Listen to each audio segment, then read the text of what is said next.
À mon mariage, mes parents ont souri et ont dit, nous gardons l'argent de tes cadeaux. Ta sœur en a plus besoin que toi. Mon mari leur a tendu une enveloppe. Ils l'ont ouverte et, tout s'est effondré. Je ne pense pas qu'il y ait eu un seul moment dans mon enfance où l'on ne m'ait pas gentiment rappelé que je passais en second.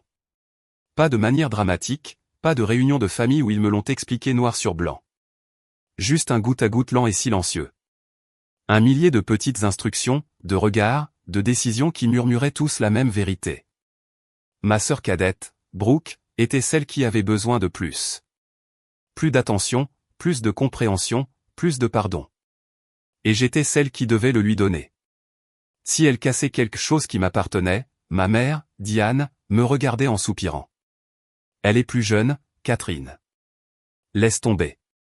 Si Brooke faisait une crise pour un jouet que j'utilisais, Diane ne la grondait pas.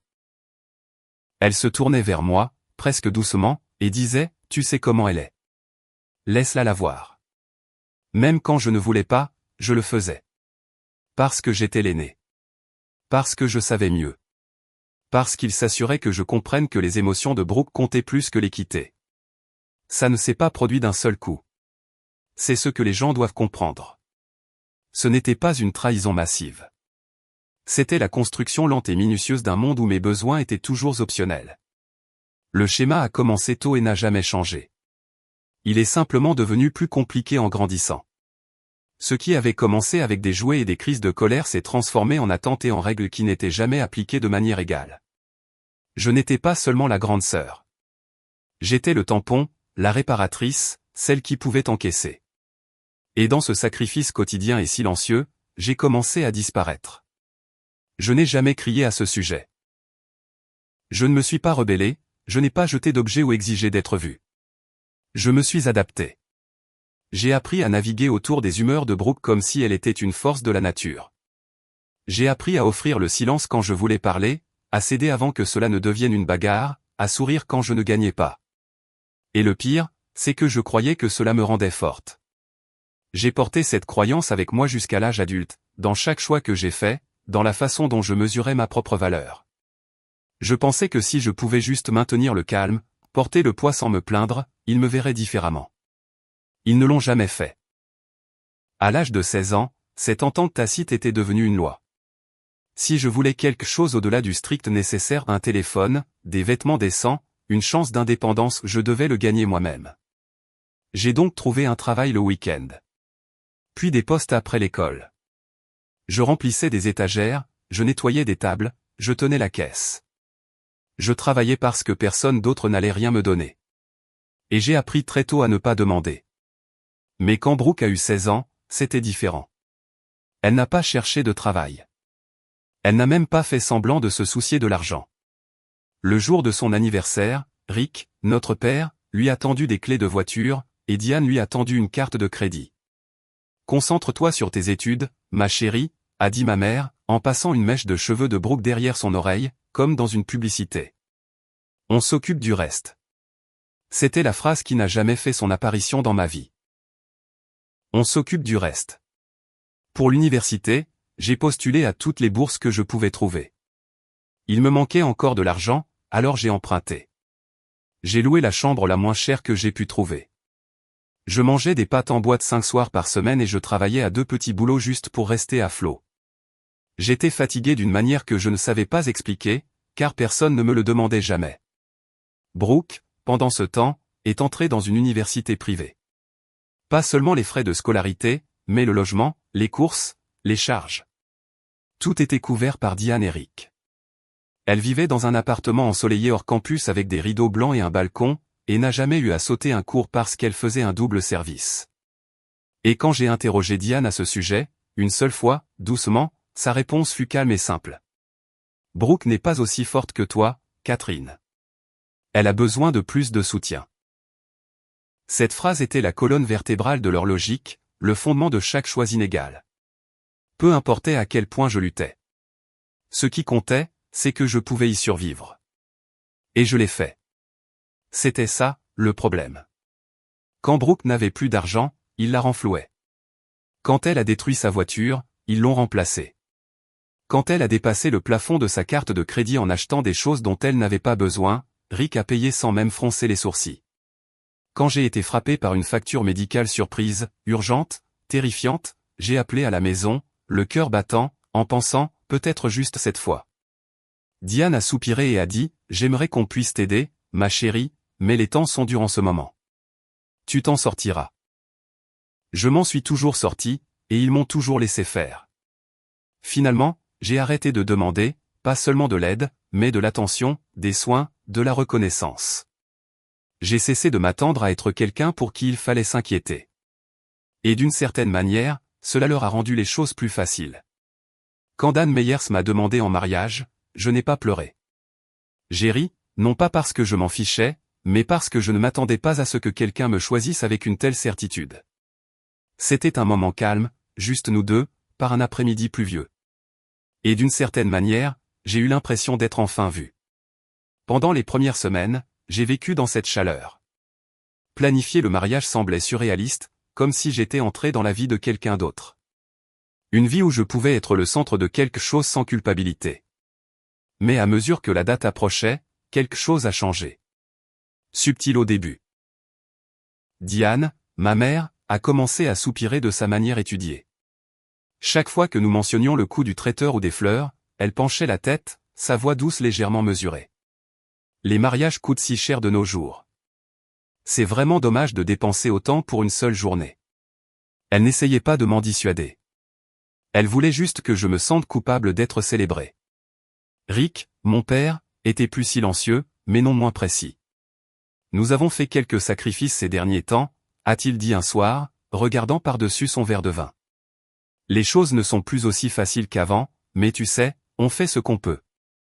Brooke a eu une année difficile. Je n'ai rien dit. J'ai juste hoché la tête comme je l'avais toujours fait. Mais quelque chose s'est resserré dans ma poitrine. Et Brooke? Brooke ne faisait aucun effort pour cacher ce qu'elle ressentait. Elle levait les yeux au ciel chaque fois que le mariage était mentionné, faisait des commentaires bruyants sur le ridicule des robes de demoiselles d'honneur, se moquait quand quelqu'un mentionnait une liste de mariage. Elle a même plaisanté en disant que j'agissais comme une princesse lorsque j'ai pleuré pendant une dégustation de gâteau. Mais ce qui m'a le plus blessé, c'était l'expression sur son visage chaque fois que quelqu'un me donnait toute son attention, comme si mon bonheur était une menace, comme si ma joie volait un oxygène qu'elle pensait lui appartenir. Dan l'a remarqué le premier. Un soir, alors que j'étais obsédé par le plan de table, il se tenait en face de moi, les bras croisés, m'observant. Sa voix était calme, mais il y avait une pointe nouvelle. « Ils vont nous faire un coup », a-t-il dit. J'ai levé les yeux. « Qui ? » ?»« Tes parents », a-t-il dit simplement. J'ai secoué la tête, j'ai essayé de rire. « Dan, allons. Ils peuvent être égoïstes, bien sûr, mais c'est notre mariage. Ils ne gâcheraient pas notre mariage. » Il n'a pas répondu tout de suite, il m'a juste regardé, impassible. Puis il a pris sa veste, en a sorti une enveloppe blanche scellée et l'a posée sur la table. « Au cas où », a-t-il dit. Je n'ai pas demandé ce qu'il y avait à l'intérieur. Je l'ai juste regardé, et pour la première fois, je me suis demandé si Dan avait raison. Le matin du mariage était trop calme. Le genre de calme qui vous fait penser que peut-être, juste peut-être, les choses pourraient bien se passer. Le ciel était dégagé. Le fleuriste est arrivé en avance. Ma robe m'allait comme si elle m'avait toujours été destinée. Et pour la première fois depuis des années, je me suis permis de croire que j'avais le droit d'avoir quelque chose de beau. Diane m'a accueilli avec un sourire chaleureux et une tasse de thé, comme si nous faisions cela tout le temps. Elle a lissé mes cheveux comme elle le faisait quand j'avais 5 ans. « Tu es ravissante, Catherine », a-t-elle dit. Vraiment. Même Brooke s'est retenue. Elle n'a pas levé les yeux au ciel, n'a pas soupiré. Elle n'a presque rien dit du tout. J'ai pris cela comme un progrès. La cérémonie était douce et pleine, les vœux prononcés en retenant son souffle, les yeux brillants sous la lumière. L'air était empli de l'odeur des roses, du champagne et de quelque chose que j'attendais sans le savoir, une approbation silencieuse. Ma mère a applaudi pendant les discours. Mon père a dansé avec moi. Brooke s'est assise près de la fenêtre et ne s'est pas plainte lorsque la musique est devenue forte. C'était tout ce que je ne savais pas que je voulais. Un moment où je n'étais pas seulement toléré, j'étais vu. Et puis il y a eu la carte. Je l'ai trouvée juste avant de descendre l'allée, glissée dans mon bouquet, une petite enveloppe ivoire avec mon nom écrit de la main de Diane. À l'intérieur, un court message, peu importe ce qui se passe aujourd'hui, tu es notre fille et nous t'aimons. Maman. C'était vague, simple, mais d'une certaine manière, cela a brisé quelque chose en moi. Pendant un instant, j'ai pensé que peut-être, juste peut-être, elle me voyait. Pas comme l'ombre de Brooke, pas comme la forte qui ne demandait jamais rien, juste moi. Alors, quand la musique a joué et que la salle a tourbillonné de gens que j'aimais, je me suis laissé tomber dans l'illusion. J'ai souri si fort que mes joues me faisaient mal. J'ai dansé jusqu'à ce que mes pieds me lancent. J'ai tenu la main de Dan comme une ligne de vie. Je me suis dit que j'avais eu tort de m'inquiéter. Ils avaient changé. Ils devaient avoir changé, car sûrement personne ne ferait semblant si parfaitement juste pour tout démolir. C'est arrivé juste après la première danse. L'orchestre avait pris une courte pause. La salle s'était calmée, remplie de conversations et du doux cliquetis des verres. J'étais encore réchauffé par la musique, un peu essoufflé, les joues roses d'avoir tourbillonné avec Dan sous les lumières. C'est à ce moment-là que Diane a touché mon bras. Elle souriait trop fort. Le genre de sourire qui signifiait qu'elle allait dire quelque chose qu'elle savait que je n'aimerais pas, mais qu'elle pensait que j'accepterais quand même. « Viens avec moi un instant », a-t-elle dit. Voix douce, main légère.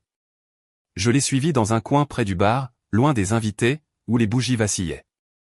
Elle a pris mes mains dans les siennes et les a serrées comme si elle avait quelque chose de merveilleux à partager.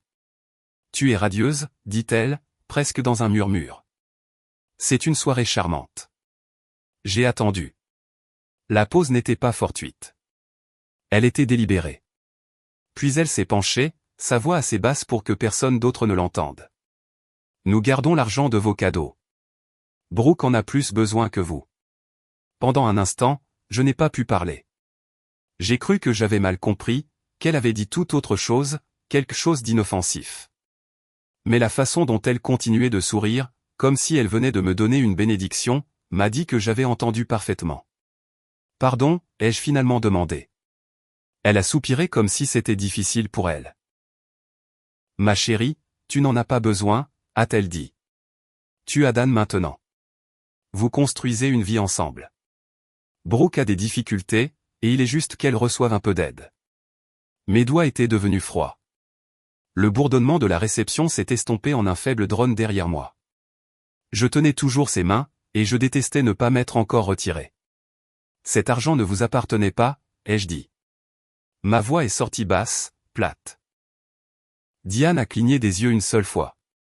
Son sourire n'est pas tombé, mais quelque chose s'est crispé.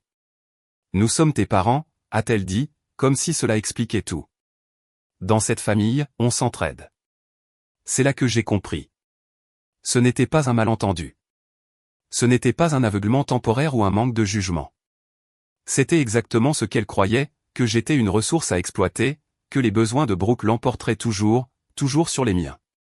Et même ici, même le jour de mon mariage, ma joie, ma célébration, mon moment, elle s'attendait toujours à ce que je le lui cède, comme je l'avais toujours fait. Je ne savais pas qu'il se tenait derrière moi jusqu'à ce que j'entende sa voix. Elle était calme, mesurée, mais il y avait quelque chose qui a figé l'air. « Heureusement qu'on avait prévu le coup », a dit Dan. Je me suis tourné. Il était calme, les mains dans les poches, les yeux fixés sur Diane. Pas en colère, pas surpris, juste prêt. Son sourire a légèrement vacillé. « Que veux-tu dire ?» demanda-t-elle, s'accrochant encore à son expression comme si elle pouvait la protéger. Dan n'a pas répondu tout de suite. Au lieu de cela, il a mis la main dans sa veste et a sorti l'enveloppe. Celle qu'il m'avait donnée il y a des semaines, celle que je n'avais pas ouverte. Il la tenait entre deux doigts et la lui a tendue comme une offrande. « Allez-y », a-t-il dit. « Ouvrez-la. » Rick nous avait rejoints maintenant. Il se tenait juste derrière Diane, les bras croisés, la mâchoire serrée.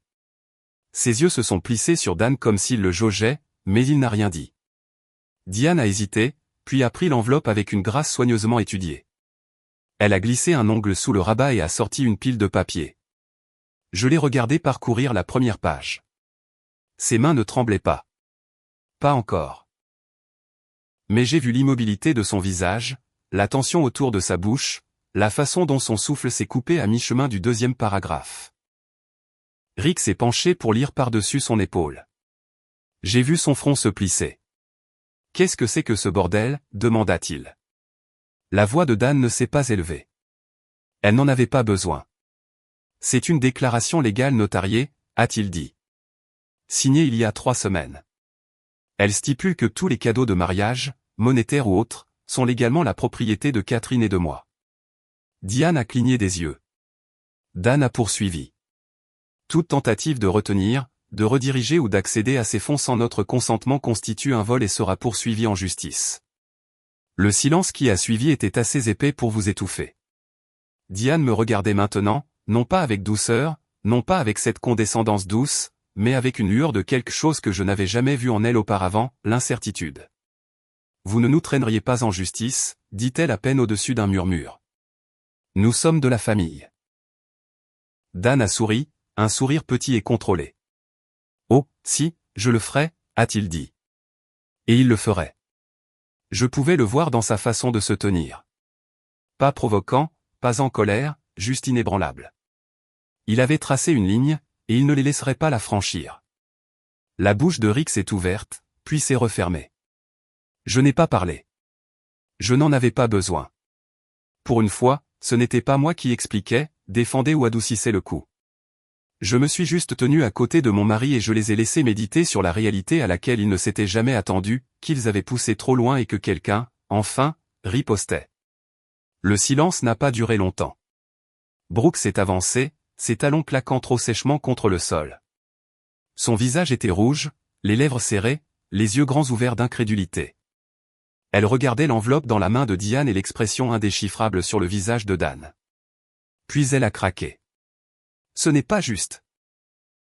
A-t-elle crié, sa voix assez aiguë pour couper du verre. Tu es mariée maintenant, Kate.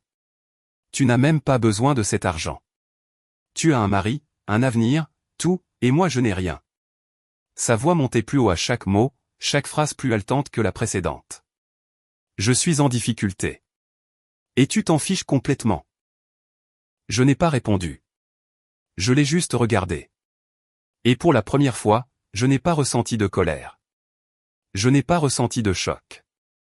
J'ai ressenti quelque chose de plus froid. Parce qu'à ce moment-là, j'ai compris, elle le pensait vraiment. Elle ne se déchaînait pas. Elle n'était pas manipulatrice. Elle ne faisait pas une crise pour obtenir ce qu'elle voulait. Elle croyait vraiment, profondément, qu'elle avait droit à ce qui était à moi, à l'argent, au moment, à tout ce que j'avais et qu'elle n'avait pas, parce que c'est comme ça que ça avait toujours été. Sa douleur, réelle ou imaginaire, comptait plus que mes limites. Sa lutte, qu'elle se l'inflige ou non, était toujours plus urgente que ma stabilité. J'avais passé des années à espérer qu'elle grandirait, qu'un jour elle se réveillerait et réaliserait qu'elle n'était pas le centre de l'univers, qu'elle arrêterait de demander, qu'elle apprendrait enfin à porter son propre fardeau. Mais en la regardant maintenant, les épaules tremblantes, les poings serrés, les larmes coulant sur son visage comme un enfant à qui on refuse un dessert, j'ai su la vérité. Elle n'allait jamais changer, et j'en avais fini d'attendre qu'elle le fasse. Rick s'est avancé si vite que même Diane en a été surprise. Son visage était rouge, sa bouche serrée, ses yeux durs comme de la pierre. Pendant un instant, on aurait dit qu'il allait exploser, non seulement de colère, mais de quelque chose de plus profond, de blessé. Je n'ai jamais eu aussi honte de toi, cracha-t-il. De toute ma vie. Je n'ai pas bougé. Je n'ai pas tressailli, je ne me suis pas plié, je n'ai pas détourné le regard. J'ai rencontré ses yeux, stables, calmes, comme je n'avais jamais osé le faire auparavant, et j'ai laissé ces mots flotter dans l'air comme une fumée qui ne m'étouffait plus. La honte qu'il essayait de me transmettre ne me convenait plus. Je ne l'ai pas dit à voix haute, mais le silence entre nous en disait assez. Tu n'as pas le droit d'avoir honte de la fille que tu n'as jamais protégée. Dan s'est approché, sa voix basse mais tranchante comme une lame qui n'a pas besoin d'être levée pour faire couler le sang. Si vous essayez de nous prendre un seul centime, dit-il, nous vous verrons au tribunal. Il n'y avait pas de chaleur dans sa voix, pas de colère, juste de la certitude. Et c'est ce qui a fait mouche. Les lèvres de Diane se sont entr'ouvertes comme si elle allait dire quelque chose, mais aucun mot n'est sorti. Brooke a laissé échapper un sanglot frustré derrière elle, mais personne ne s'est tourné vers elle maintenant. Même Rick n'a rien dit de plus, car pour la première fois, ils ont compris que les règles avaient changé. Il n'y aurait pas de plaidoyer, pas de compromis, pas de jeu sur la culpabilité ou l'histoire, ou les 1000 manières silencieuses par lesquelles il m'avait appris à plier. Il n'y avait que ceci, une fille qui n'avait pas besoin de leur approbation, un mari qui se tiendrait à ses côtés, et une ligne qu'il ne franchirait plus. Nous nous sommes éloignés sans un mot. La musique derrière nous avait repris, des cordes et des rires doux, essayant de combler l'espace qui s'était largement fissuré. Mais pour moi, la salle semblait silencieuse, comme si l'air lui-même savait que quelque chose avait basculé. La main de Dan était chaude dans la mienne, stable, certaine. Ma colonne vertébrale s'est allongée à chaque pas. Je n'ai pas jeté un regard en arrière. Je n'en avais pas besoin. Jusqu'à ce que je sente ses doigts se refermer sur mon poignet. La prise était trop familière, serrée, mais tremblante. Catherine. La voix de ma mère était petite, à peine plus qu'un souffle. Je me suis tourné. Elle était méconnaissable. Ses yeux étaient grands ouverts, son sang-froid disparu. La grâce étudiée qu'elle avait portée comme une seconde peau pendant des décennies s'était envolée. Ce qui restait, c'était une femme en pleine décomposition. « Tu ne penses pas ce que tu dis » murmura-t-elle. « Nous sommes ta famille. » Je n'ai pas répondu tout de suite. Pour une fois, j'ai laissé le silence s'installer sur ses épaules. Je l'ai laissé s'y asseoir, le poids de ses mots, le vide derrière eux. Je l'ai laissé sentir la vérité qu'elle n'avait jamais voulu voir. Puis j'ai parlé, ni fort, ni cruel, juste stable. Vous n'avez jamais été ma famille, ai-je dit en penchant la tête. Vous étiez celle de Brooke. Son visage s'est figé, comme si les mots l'avaient frappé en pleine bouche. Sa main a lâché mon poignet comme si elle avait été brûlée. Ses lèvres se sont entr'ouvertes, mais aucun son n'est sorti. L'effondrement n'a pas été bruyant. Il a été silencieux, presque invisible, mais j'ai tout vu. J'ai vu la façon dont ses épaules se sont affaissées. La façon dont ses doigts ont tressailli, comme pour essayer d'attraper quelque chose qui avait déjà glissé. La façon dont ses yeux se sont tournés vers Dan, non pas avec colère maintenant, mais avec incrédulité. Elle n'avait jamais imaginé ce moment, pas une seule fois. Elle avait toujours supposé que je reviendrais, que peu importe ce qu'il prenait, je finirais par rentrer à la maison. Mais cette fois, je ne partais pas en silence. Je partais avec tout ce que j'avais construit par moi-même. Et je ne laissais pas la porte entr'ouverte. Nous avons continué à marcher, pas à pas, souffle après souffle, loin des gens qui s'étaient autrefois appelés ma famille. Derrière nous, la réception bourdonnait faiblement, rire, cliquetis de verre, musique. Une bande-son pour la version de quelqu'un d'autre de cette journée. Pas la nôtre. Plus maintenant. Et puis je l'ai entendu. Le bruit de pas précipités. Le chuchotement aigu d'une voix essoufflée. « Catherine, s'il te plaît. » C'était Diane à nouveau, ses mots me pourchassant, désespérée maintenant. Je ne me suis pas retourné. Derrière elle, la voix de Brooke est montée en un cri perçant. Quelque chose sur le fait que je gâchais tout. Qu'elle méritait mieux. Que j'avais volé la vedette. Puis est venu Rick, bas et furieux, jurant à voix basse, n'essayant plus de cacher sa rage, seulement d'essayer de conserver la fierté qu'il pensait encore avoir. Tout est venu d'un coup, les supplications, l'indignation, la fureur, une tempête parfaite de l'ancien schéma. Sauf que cette fois, je ne me tenais pas au milieu. Je ne me suis pas retourné. Ni à la voix brisée de Diane, ni à la crise de Brooke, ni à l'amertume de Rick, car ils ne s'adressaient pas à moi. Ils s'adressaient à la version de moi qu'ils avaient créée. Celle qui s'excusait, qui se sacrifiait, qui restait. Mais elle n'existait plus. Cette fille, celle qui avait attendu toute sa vie d'être vue, d'être choisie. Elle s'était enfin choisie elle-même. Dan a serré ma main une fois, silencieux, solide, présent, et c'était tout ce dont j'avais besoin.